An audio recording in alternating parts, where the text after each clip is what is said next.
Corinthians! E vai Corinthians, está começando mais um vídeo aqui no canal. Um vídeo bem diferente, voltando para o estilo das curiosidades, como eu já fiz aqui anteriormente. Como por exemplo no vídeo falando das músicas sobre o Corinthians, o vídeo das contratações que acabaram não acontecendo. Dessa vez vamos falar de uma coisa bem diferente dos anteriores, mais parecido com o das contratações que não deram certo.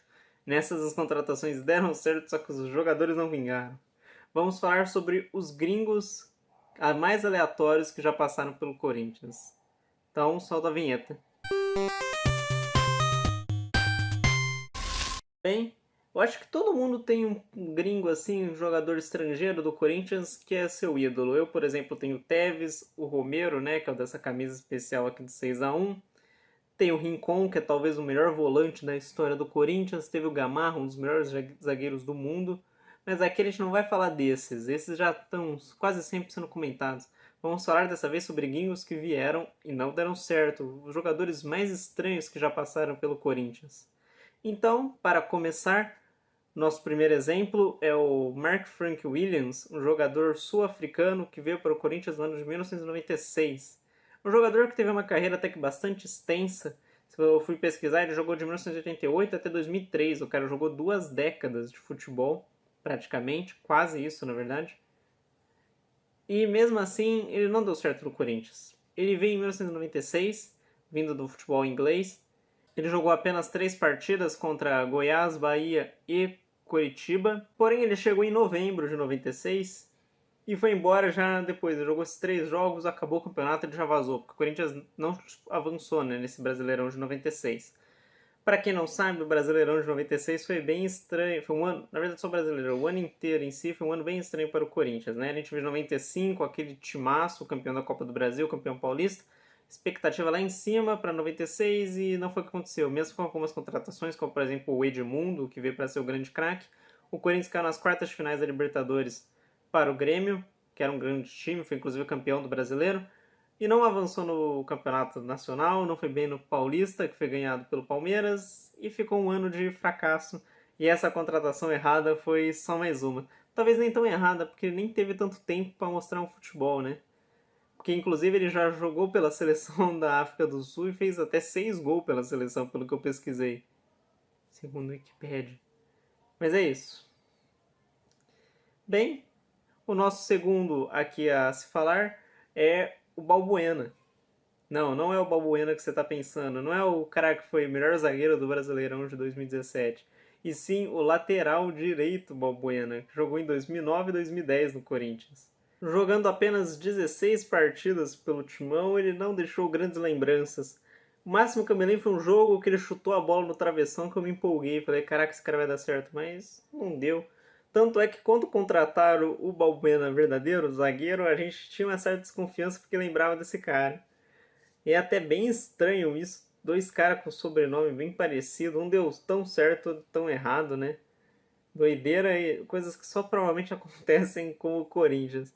Esse jogador nem foi num ano tão ruim em comparação ao anterior citado. 2009 foi um ano que o Corinthians foi bem forte, campeão paulista invicto, campeão da Copa do Brasil, né? Tinha a estrela do Ronaldo ali. Mas acabou não vingando e vazou antes do fim do contrato, inclusive, naqueles vários empréstimos. E bem, nosso outro jogador da lista é Christian Soares. Não tem a ver com o Soares do Barcelona e do Atlético de Madrid, óbvio que não tem a ver. Mas bem, é um zagueiro que jogou apenas 4 jogos pelo Corinthians em 2008. Por que ele está aqui na lista? Eu não sei se vocês se lembram disso na época. Quando o Corinthians contratou esse cara, a gente acabou de ser rebaixado, estava se reestruturando, e ele veio com muito potencial de craque. Muito provavelmente porque a gente adora um jogadorzinho que fala espanhol. O cara habla, né? A gente já fica, caraca, é craque, vai ser titular, vai ser o novo Gamarra. E não aconteceu, o cara era péssimo. O que eu mais me lembro é que ele ficava mostrando uma tatuagem no braço. Eu comprei o jornal Lance no dia que ele foi contratado e acabou não rolando. Fez pouquíssimos jogos lá no time do Mano Menezes. E o que a gente mais lembra é de Herrera e Acosta, que eram outros 2 gringos. O Acosta nem tanto, mas o Herrera foi o que deu certo. O Acosta não tá nessa lista, porque ele não foi tão mal assim, eu acho, para estar no meio desses jogadores aqui. E bem, seguindo a lista, não podia faltar ele, o novo Messi, o grande Matias de Federico. que chegou no Corinthians em 2009 e jogou até em 2010 e 2011. Ele fez 40 partidas pelo Corinthians, marcando apenas 3 gols. E olha aqui, eu vou defender Matias de Federico. A culpa não foi dele. Ele não deu errado por causa que ele foi mal. Foi imparcialmente. Mas ele foi o baita problema da expectativa. O cara foi contratado com expectativa de ser o novo Messi. E detalhe, o Messi era novo na época. Hoje eu nunca entendo esse apelido. Teve inclusive essa matéria aqui. Eu não gosto do Mauro César, não sou o maior fã, mas nesse daqui ele acertou. E bem, a gente botou aquela expectativa, ele fez uma grande estreia, eu lembro do Palmeiras e Corinthians que ele deu 2 passes, um lindo pro Ronaldo, um pro Jorge Henrique que saiu pênalti. A gente empolgou, foi comprou a história de novo Messi, e não era o novo Messi, era o de Federico. Novamente, ele não foi tão mal, igual falam, pô, bota numa pilha nele que ele parece o pior jogador da história, não foi. Mas também não foi o novo Messi.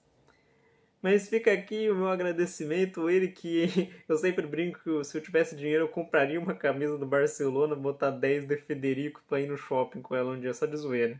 Bem, estamos chegando no final da nossa lista e ainda falta mais um antes desse, mas vamos falar de Nicolás Lodeiro, um jogador uruguaio Lodeiro, um jogador que veio com uma expectativa gigantesca, mas a gente já tinha visto o potencial dele. Era um cara que era do Ajax, jogou muito no Botafogo, na Copa de 2014 fez uma boa Copa pelo Uruguai aqui no Brasil. Então, quando foi contratado, a gente estava na expectativa, caraca, o Lodeiro tá vindo aí, vai resolver nosso meio campo, vai botar ele com o Renato Augusto ali, vai funcionar, vai virar um timaço. Não aconteceu porque ele praticamente não jogou, fez 8 partidas, só lembro de uma assistência, 0 gols, uma assistência no jogo hoje contra o Goiás, mas nada demais. O que o povo mais lembra dele é porque antes da estreia, ele atrasou a estreia, na verdade, porque ele se machucou porque caiu a saboneteira no pé dele durante um banho. E aí cortou o pé, não pôde estrear. Você vê como estava zicado. Foi uma passagem bizarra, ninguém se lembra direito no Lodeiro, mas a expectativa era muito grande. Depois ele foi pro Boca Juniors e o Boca ainda deu calote na gente. Uma doideira passagem de Nicolás Lodeiro, mas que serviu pelo menos pra gente ter a dupla Jadson e Renato Augusto ali, que funcionou muito naquele Brasileirão de 2000. E antes de encerrar, não menos importante, pelo contrário, talvez o mais importante, Chen Zizao, o craque chinês, que assim como o De Federico era o novo Messi, contrataram o Zizao falando que era o Messi chinês. É até bizarro falar isso, porque, caraca, por que comparam todo mundo com o Messi, né? As pessoas não podem simplesmente ser elas mesmas. E bem, o Zizal é o mais estranho, que eu acho que ninguém aqui odeia o Zizal, ninguém tem pilha, igual falam do Lodeiro que foi pipoca, falam do De Federico que não deu certo. Agora o Zizal não, todo mundo gosta, porque ele pegou um Corinthians muito bom. Ele foi campeão mundial e da Libertadores sem fazer um jogo, foi campeão paulista participando ali, dando assistência. 5 jogos, uma assistência, nenhum gol. Não por falta de carisma, porque como tinha carisma o Zizal, aquele vídeo dele falando das caixas, da caixa, aí gente, o Zizal tá lendo, era impressionante, época que o marketing do Corinthians funcionava, e funcionou até demais que o time chinês saiu comprando todos os nossos jogadores depois. Esse é um dos efeitos Zizal negativo, podemos falar assim. Foi uma aposta aleatória, não vingou futebolisticamente, mas no carisma tá de parabéns. Outro que eu vou citar, menções honrosas, Casinho, gringo da favela, que até hoje a gente se lembra do Casinho, todo mundo gosta. E o Speed Mendonça, que sempre que eu vejo um ponta ruim do Corinthians eu ofendo, pelo menos o Speed Mendonça correria. Ele foi impressionante. Passou voando aqui na menção dele. Bem, antes de encerrar, gostaria de pedir para curtir, se inscreverem no canal, compartilhar o vídeo que ajuda bastante. Espero que tenham gostado. Um vídeo bem diferente, mais dinâmico, comentando aqui umas contratações que eu me lembrava, algumas que eu pesquisei, uma que eu pesquisei, o resto foi tudo de cabeça. Mas deixem o like, ajuda bastante. O meu vai Corinthians, um agradecimento, estou gostando bastante. Agora eu tive uma semana de folga de Corinthians. Parabenizar o futebol feminino pelo título brasileiro. Que jogaço, 4-2 na Avaí. E que venham mais. Novamente, meu vai Corinthians. E valeu aí, esqueci de trazer as garras, então vai assim.